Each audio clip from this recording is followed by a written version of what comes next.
మీ diesel engine కి అస్సలైన dum echo blue.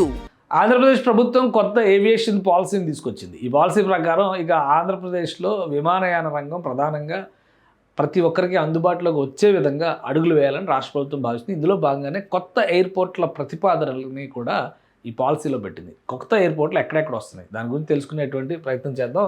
Andhra Pradesh ప్రభుత్వం తీసుకొచ్చినటువంటి పాలసీ ప్రకారం చూస్తే అమరావతిని ఒక ఏవియేషన్ హబ్గా చేయాలనేది టార్గెట్. ఇక వివిధ రకాలుగా అటు ఏవియేషన్ సంస్థలకు కానీ నిర్వహణ బాధ్యతలు తీసుకున్నటువంటి ఇన్వెస్టర్స్కి కానీ అలానే ట్రైనింగ్కి సంబంధించినటువంటి ఇన్స్టిట్యూషన్స్కి కానీ నేర్చుకోవాలని భావిస్తున్నటువంటి అభ్యర్థులకి వీళ్ళందరికీ కలిపి సమగ్రమైనటువంటి పాలసీని ఇందులో మెన్షన్ చేశారు. ఇందులో భాగంగానే ఇప్పుడు ఆంధ్రప్రదేశ్లో ఏవియేషన్ రంగానికి సంబంధించి స్పెషల్ ఫ్లైట్ అంటే స్పెషల్ ఎయిర్పోర్ట్స్ డెవలప్మెంట్ పైన రాష్ట్ర ప్రభుత్వం ఫోకస్ పెడుతుంది. ఎక్కడెక్కడ ఈ ఎయిర్పోర్ట్స్ రాబోతున్నాయి ఇది చాలా ముఖ్యమైనటువంటి అంశం కాబోతుంది. అన్నీ కూడా గ్రీన్ ఫీల్డ్ ఎయిర్పోర్ట్స్ కిందే డెవలప్ చేయబోతుంది రాష్ట్ర ప్రభుత్వం. 10 ఎయిర్పోర్ట్స్ ప్రతిపాదనలో ఉన్నాయి, including Alluri Sitaramaraju international airport. ఎందుకంటే అది కూడా ఇంకా ఎగ్జిస్టెన్స్లోకి రాలేదు కాబట్టి ఇంకొక 4 రోజులు సమయం ఉంది కాబట్టి ఆపరేషన్ బై 2026 అని చెప్పని ఫస్ట్ భోగాపురం ఇంటర్నేషనల్ ఎయిర్పోర్ట్ అదే పేరు పెట్టారు. So given the length of 1200 kilometers distance between north and south points there is need to build extensive air connectivity in the state.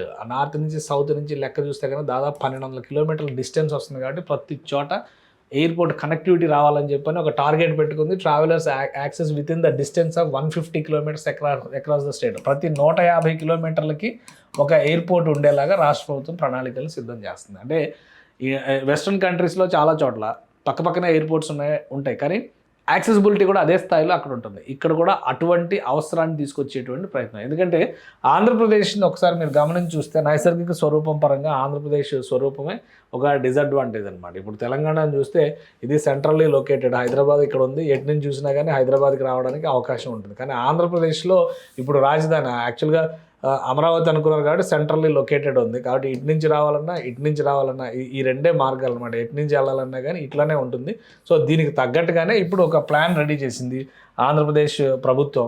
ఆ ప్లాన్ ప్రకారం చూస్తే యాక్సెసిబిలిటీ అనేది పూర్తి స్థాయిలో ఉండేలాగా దేశానికే ఒక హబ్ లాగా మారాలనేటువంటి ఆలోచనతో ఉంది. ఇది ఆంధ్రప్రదేశ్ ప్లాన్ చేస్తున్నటువంటి ఏవియేషన్ రూట్స్ అనమాట.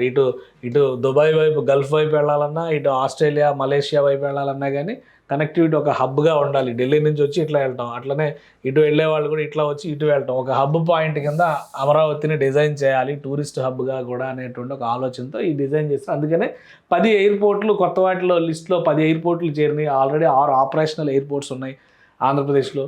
అయినా కానీ ఇప్పుడు ఒక 10 ఎయిర్పోర్ట్స్ ప్లాన్ చేశారు. సో భోగాపురం ఎయిర్పోర్ట్ వస్తే విశాఖపట్నం ఎయిర్పోర్టు ఆగిపోతుంది అనేటువంటి ఒక భ్రమ ఉంది. కానీ భోగాపురం శంషాబాద్ ఎయిర్పోర్ట్ వచ్చినా కానీ బేగంపేట ఎయిర్పోర్టు అవసరాలకు తగ్గట్టుగా సర్వీసెస్ ఇస్తుంది. అలానే రక్షణ రంగానికి సంబంధించినటువంటి కీలక స్థావరంగా కూడా ఉంటుంది. అదే తరహాలో విశాఖపట్నం ఎయిర్పోర్ట్ కూడా ఉంటుంది. భోగాపురం ఎయిర్పోర్టు పబ్లిక్ అంటే కమర్షియల్ ఫ్లైట్స్ రన్ చేయడానికి కేంద్రంగా మారుతుంది.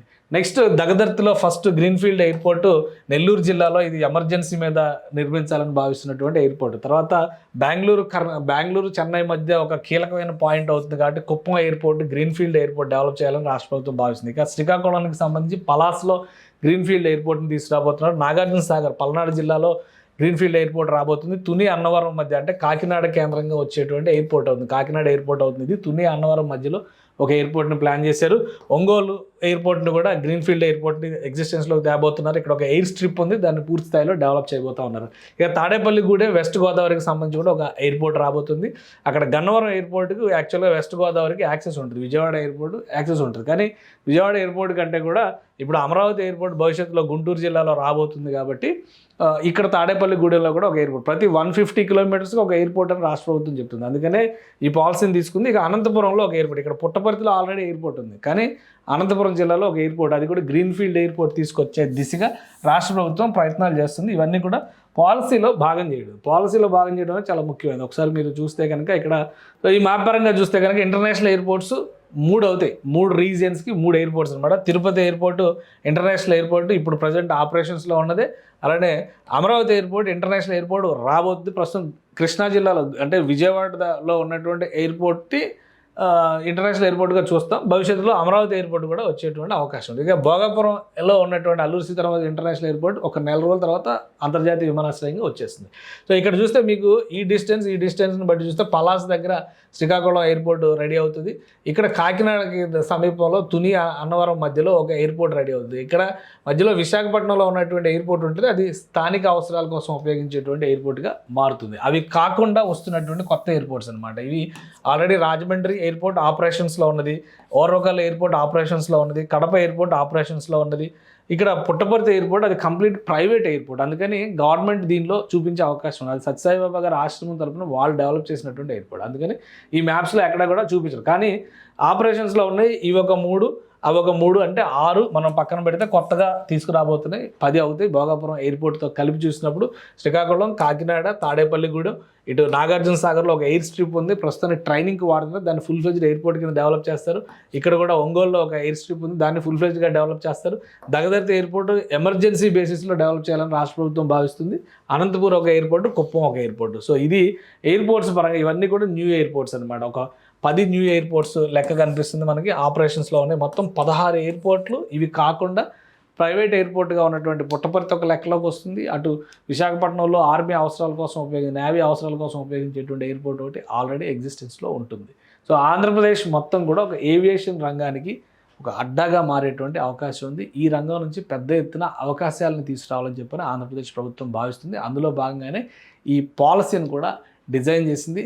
కమర్షియల్ ఫ్లైట్స్, ప్రభుత్వ అవసరాల కోసం ఉపయోగించేటువంటివి, అలానే ఇప్పుడు కొత్తగా తీసుకొచ్చినటువంటి ఇంటర్నేషనల్ ఎయిర్పోర్ట్స్కి సంబంధించి 3 రీజియన్స్. ఇటు రాయలసీమకేమో తిరుపతి ఎయిర్పోర్ట్ ఉంటుంది, మధ్య కోస్తాకేమో అమరావతి ఎయిర్పోర్ట్ ఉంటుంది, ఉత్తరాంధ్రకేమో పూర్తి స్థాయిలో ఆపరేషన్స్లోకి వచ్చేటువంటి భోగాపురం ఎయిర్పోర్ట్ ఉంటుంది. సో 3 ఇంటర్నేషనల్ ఎయిర్పోర్ట్స్, మిగతావన్నీ లోకల్ అవసరాల కోసం డిజైన్ చేసేటువంటి ఎయిర్పోర్ట్స్తో అమరావతి, ఆంధ్రప్రదేశ్, ఈ చుట్టుపక్కల ప్రాంతాలన్నీ ఒక విధంగా విమానయానాన్ని వీలైనంత చౌకగా ప్రతి ఒక్కరిలోనూ దానిలో ఆసక్తి రేకెత్తించే విధంగా మలిచేందుకు ఆంధ్రప్రదేశ్ ప్రభుత్వం ప్రయత్నాలు చేస్తోంది.